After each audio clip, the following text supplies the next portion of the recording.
Donc pour rentrer plus précisément dans le normativisme, puisque Kelsen est, donc, on a compris, le fondateur de cette théorie juridique, euh, pourquoi le normativisme et d'abord qu'est-ce que le normativisme? Alors le normativisme, c'est une théorie du droit. C'est un ensemble d'assertions qui vise à définir l'objet droit. Elle ne va pas chercher une définition essentialiste. Le normativisme s'inscrit dans un courant philosophique qui considère que l'essence des choses, ça n'existe pas. Donc il ne s'agit pas de chercher le vrai droit, le seul droit ou que sais-je.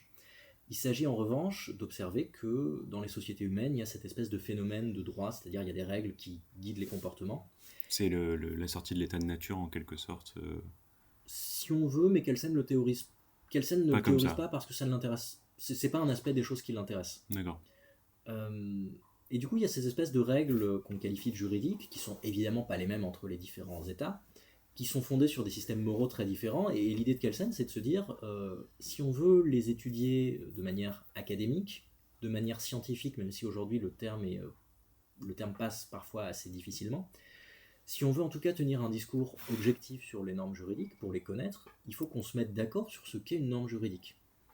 Et à partir de là, Kelsen va, tout au long de sa vie, euh, chercher à définir ce qu'est le système juridique, ou en tout cas proposer une définition d'une manière décorrélée de tout ce qui est moral, de définir le système juridique. Et c'est en ça que le normativisme, c'est une forme de positivisme. La réponse de Kelsen à qu'est-ce qu'un système Qu'il normatif. envisage dans sa globalité, et non pas comme des normes séparées Tout d'ailleurs, à fait. Pour Kelsen, en fait, le droit, c'est un ensemble de normes. C'est pas une norme par-ci par-là, c'est un système de normes, fermées, structurées. exactement, et qui prévoit sa propre création. C'est ce qu'on appelle l'autopoïèse en général et en philo. Le système normatif, chez Kelsen, c'est un système qui prévoit sa propre création.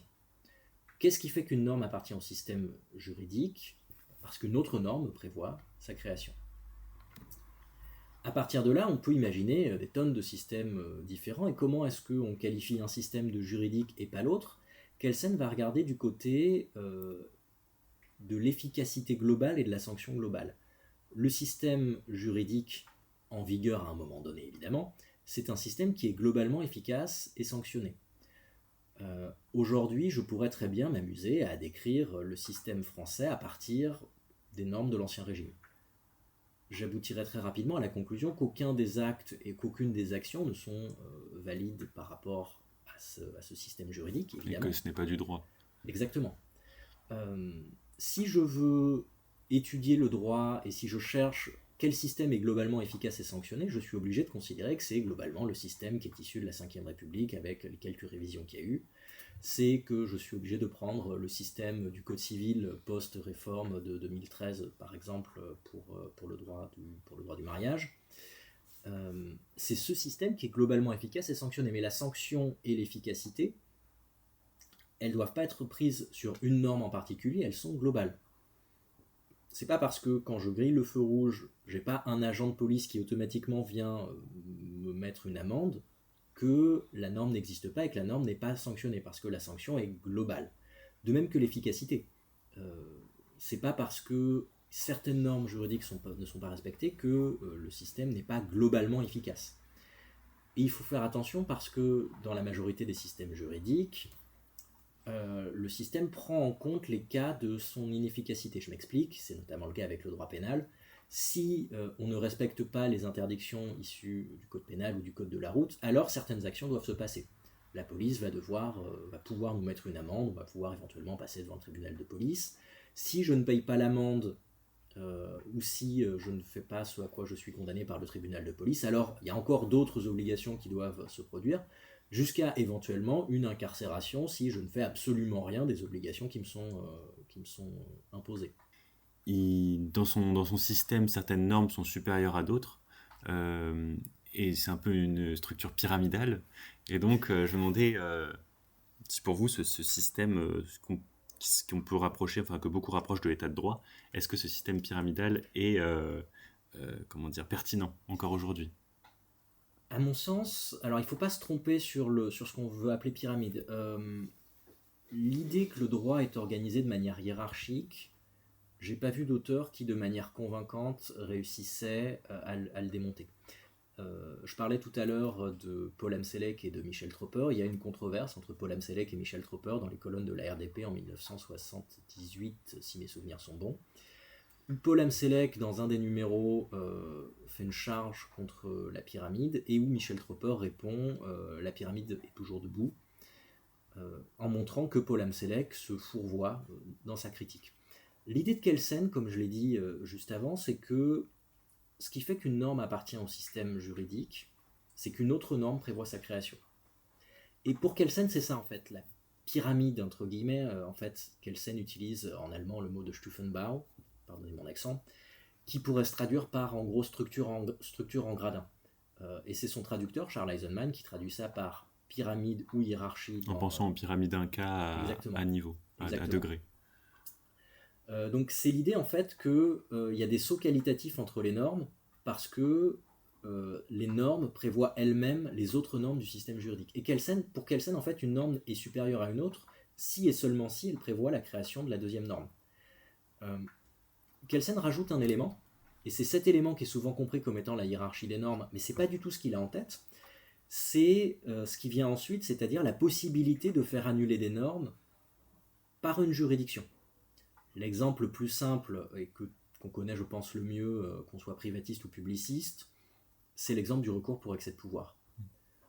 Le juge administratif a la possibilité d'annuler une norme qui ne respecterait pas certaines conditions qu'elle devait respecter, que ce soit des conditions légales, des conditions réglementaires, ou des conditions constitutionnelles, ou des conditions issues du droit international, peu importe. Mais ça, c'est contingent. C'est le système juridique français qui acte que le juge administratif est compétent pour annuler une norme réglementaire, infralégislative, en la comparant à certains décrets plus généraux, généralement issus d'autorités nationales, à la loi, au droit international et à la Constitution. Mais c'est contingent, on pourrait très bien imaginer un monde juridique sans recours pour excès de pouvoir. Et ça me permet de rebondir sur la question de l'état de droit. Est-ce que les hiérarchies des normes, c'est l'état de droit? Dans ce sens-là, oui, mais c'est pas du tout le sens qu'avait Kelsen en tête. L'état de droit, c'est le fait que l'État soit lui-même soumis aux normes qu'il édicte, et c'est surtout le fait qu'on puisse, en tant que citoyen, contester les normes de l'État.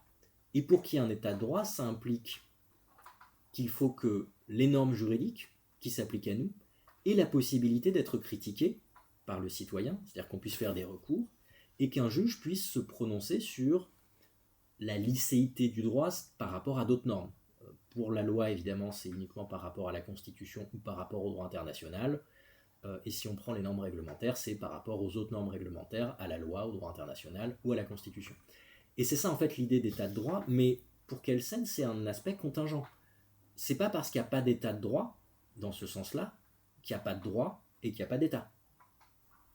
Et je rebondis, puisque vous avez pris l'exemple du recours pour excès de pouvoir, et qu'une norme n'est valide dans la théorie kelsenienne que parce qu'elle est prévue par une autre norme, je rebondis sur la place du juge, par exemple, de plein contentieux, notamment la jurisprudence du Conseil d'État, qui va jusqu'à inventer certains types de recours. Et est-ce que c'est du droit? Il y a deux lectures possibles à cette question. J'essaye dans le livre d'expliquer la lecture que je propose. Alors c'est un peu, là pour le coup c'est vraiment très théorique.